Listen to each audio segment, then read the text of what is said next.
There are days when you just cannot avoid the fact that you're going to have problems. And that was my day yesterday. That's why I didn't do a video. Yesterday's video was supposed to be on philosophy and parenting. Can't remember if I said philosophy and parenting or parenting and philosophy, to be honest with you. Regardless which way you put it, it ends up being essentially the same topic. That's what I'm going to talk about today. I had issues with computers yesterday and had to do a whole bunch of setup in order to get myself back into a position where I could do a video today. This is the Daily Summation from Kurt's Religion and Politics. I'm your host. I'm Kurt, and today is Thursday, the 11th of November of 2021. Welcome to everyone who's here on Rumble, on the podcast, and on YouTube. Thank you for coming along today. Remember, Rumble is my preferred platform, and my subject again today is going to be philosophy and parenting. And as I usually do, I'm going to go ahead and go through my notes really quick in order to give you some idea what I'm talking about. One of the things I've noticed where books and other information on philosophy are concerned is the stark lack in most such works of either wisdom and viewpoint from parents and, quite frankly, children who are still children. I'm not one of those people trying to sell the children are the future, so let them loose on the world with little to no supervision idea. I don't buy that idea really particularly at all. In fact, what I wanted to discuss today is the idea that parents learn a ton from their experience as parents. Maybe not more importantly, but pretty significant nonetheless, is that what they learn shapes both their philosophy and their grasp of culture. I've been acting as a parent for the majority of my adult life.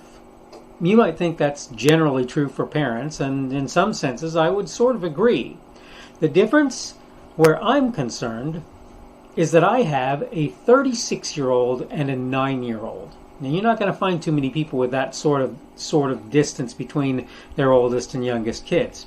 What makes that more interesting is that my youngest is moderately or level 2 autistic, as I've said a number of times now. That's the middle of the autism spectrum for those that don't know. And I would say probably very few people see that, by the way. I would say probably 85% or so of autistic people are mildly autistic, maybe trending towards moderate, but not there. This gives me a vantage point on what could be termed disability and its relationship to those weighty subjects as well. The point, though, is that I've noticed that too much of the time, I'm just sort of checking things out on my new setup, a very important part of life appears to be left out of not just works on philosophy, but major novels and nonfiction books not devoted to the subject as a general rule.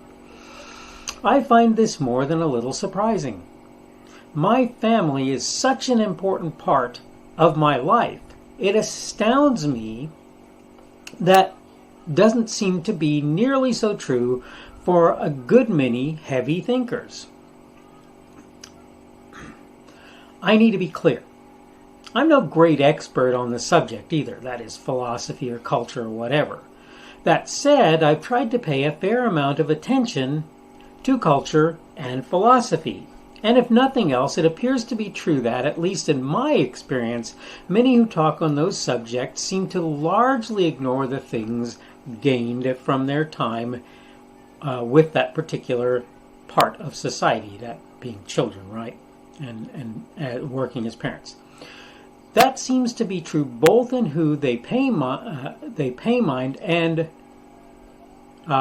in their personal work as well, to whom they pay mind, right? The people they pay mind to. Maybe there are things I'm missing. If you ask me, though, I've learned more about life by interactions with my progeny than in almost any other place. This is why I think folks need to add more parenting to their philosophical perspectives. It shouldn't take over, but surely that window on things is more important than I see when I look at what's out there. And again, how much of an expert am I on that? I wouldn't call myself a great expert on that. I wouldn't say that. That having been said, I think I know a little bit about the subject because, as I say, I paid attention to a whole bunch of people who talk about it and are dealing with it, right? Dinesh D'Souza likes to discuss philosophy and he likes to discuss literature and various things historical. And I see them talk, again, people like Dinesh talk about adult children, but I do not see them talking about children. And this is one of the things that I think is missing from a lot of people's perspectives. Or more correctly, I would say maybe it's sort of buried, right? What I'm trying to get at is, one of the things that I don't think a lot of people realize is that a lot of what's coming out there has at least some piece of it out there as a result of people having been parents. I really believe that. I just got to tell you, it's been a major influence on my life to have children. And every one of my children has had that influence on me. It's not something that happened because, oh, I'm looking after a moderately autistic kid.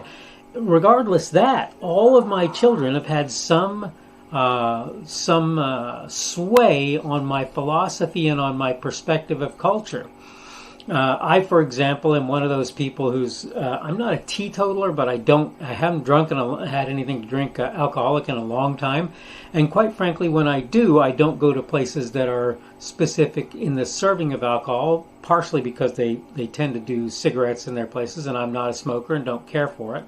It's up to them. They can do that and so forth. But my attitude on it is I'm not really interested. But the point is, my cultural outlook has been largely shaped by the fact that I have children, and how I look at the culture is equally, my children are involved in that, you could say, as well. And this is what I want for people to understand. My philosophies on life have changed dramatically as a result of having kids, of having disabled kids, but of having kids in general. And again, I don't really like the term disabled. He's got problems, he's got issues, things he's working out, but who doesn't? Right? That's not a big thing as far as I'm concerned. That having been said, though, the point is my philosophical and cultural underpinnings are strongly, heavily affected by the fact that I have children and what I've learned from having those children around. Again, I'm not sitting here saying, well, you let the children rule the world. In the course of time, that's going to happen anyway. You don't have to push that as far as I'm concerned.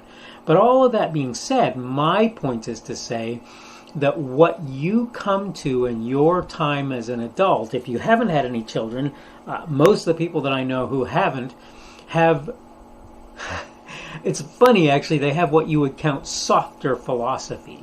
That is, that they tend to be very, very easygoing, a lot of them, and they tend to have that sort of harsher perspective on life because they've never had to deal with people who didn't want to hear what they had to say and so forth. So I guess what I'm saying here, though, the simple long and short of it is this. If you're a parent, or if you get to be a parent, I hope that you will take the time to integrate in to the things that you learn and the ways that you look at life, that time that you spend dealing with your offspring. That's really what I'm trying to say here. That's really what I'm trying to get at. I've said before and I'll say again, I truly believe, as many people have said, that politics is downstream of culture, and therefore we need to work on fixing the culture if we want the politics to be what sort of we want to see and have happen. So this is what I'm trying to get across today. I hope that this makes sense, and I hope that you can see where I'm coming from. If you're not a parent, maybe you can't. Maybe there's just no good way. I have people that I deal with who are like, oh, well, I'm an aunt. And I go, yeah, that's lovely and everything, but what you don't understand is there's an entirely different perspective. My eldest brother learned about this, and his wife learned about this by having kids late in life. You can say what you want, but I promise you that there was a philosophical change in who they were as a result of having a young lady in their life. A little girl in their life, and that I'm expecting will change more and more over the course of time, and they've learned a bunch of things that they probably didn't know before, and I've just got to tell you that that's not a surprising thing to me in any sense. Okay, I need to go ahead and wrap up. This is the Daily Summation from Kurt's Religion and Politics. I'm your host, I'm Kurt, and today is Thursday, November 11th of 2021, and that is Veterans Day, so all you veterans out there, thank you for your service. I am a veteran, as it happens, did about 9 years in the Air Force. Tomorrow will be Friday the 12th of November of 2021. That'll be the beginning of that Sabbath for those who observe it. Welcome to everyone who's here on Rumble, on the podcast, and YouTube. Thank you for coming along today. Remember that Rumble is my preferred platform. Remember that you can give me a boxing glove or a plus on Rumble as a positive feedback if you choose to do that. You can give me a minus as a negative one if you choose to do that. You can give me a thumbs up or a like on YouTube as your you're doing good kid perspective, or you can give me a dude, you're not very good. That would be the thumbs down or the dislike on YouTube if you choose to do that, though I'm not sure they'll show me the dislikes. They may show them to me and not to anybody else. I don't know. I've heard that something is going on there. Today's subject has been philosophy and parenting, and tomorrow we're going to talk about a subject that I think is a really important one to get into, and it is why sky-high prices. That's what we're going to talk about tomorrow. Hope you're having a good day today. Hope everything has gone well for you. My day has been long and not all that great, but the fact is that's just how life is sometimes. Again, I hope you're doing well, and hopefully we will see you again on Friday's edition of the Daily Summation from Kurt's Religion and Politics. The speaker on this edition of the Daily Summation is Kurt Schubert. This video was recorded on Thursday, November 11th of 2021, Veterans Day. The Daily Summation is created for Kurt's Religion and Politics.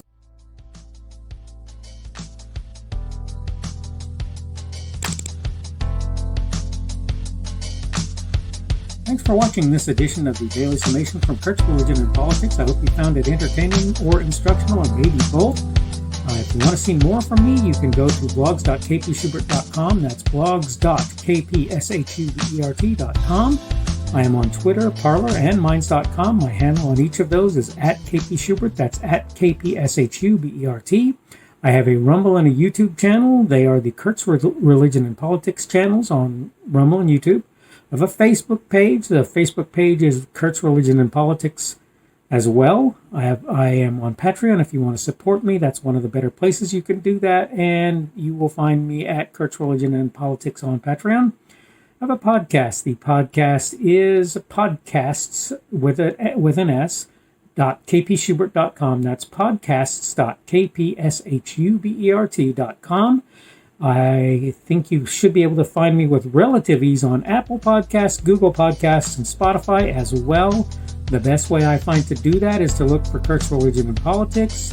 You can try to use the Daily Summation. I find that it doesn't work as well as a general rule, but you can always try that. I'm glad to have you aboard today, and hopefully we will see you again tomorrow.